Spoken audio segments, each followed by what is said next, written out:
बना रहे हैं मज़ेदार से क्रेप्स। तो हम शुरू करते हैं। सबसे पहले हम क्या करेंगे, इसमें हम लोग अंडे फेंटेंगे। अच्छा ये देखें मैंने बैटर बड़ा ज़बरदस्त सा बनाया है। अंडे फेंटे, सही है। साथ साथ थोड़ा थोड़ा करके 1 कप मैदा डालना है आपने इसमें। फिर हमने क्या किया, बटर मेल्ट करके डाला, सॉल्ट डाला, थोड़ा सा लेमन या मौसमी, अभी जो भी मौसम है, ऑरेंज। क्रेप्स आप नमकीन भी खा सकते हैं, मीठे भी खा सकते हैं। हमें आइडिया हो जाएगा कि हमारा टेक्सचर सही है कि नहीं। आज डालते हैं इसके अंदर आपके सामने। यूजुअली मैं पहले एक डाल के ट्राई करती हूँ ताकि मुझे टेक्सचर पता लगे और पैन की वो पता लगे, फिर और डाले जाते हैं। बट मैं अभी आपके सामने करके दिखाती हूँ।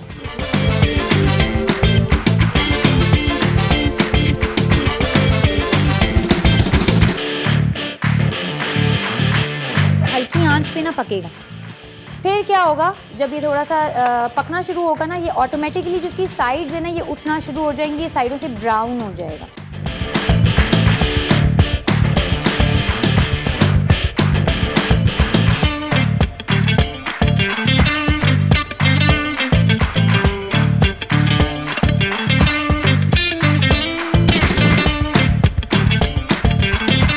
अच्छा ये हमने निकाल लिया। ये इसकी सॉस है।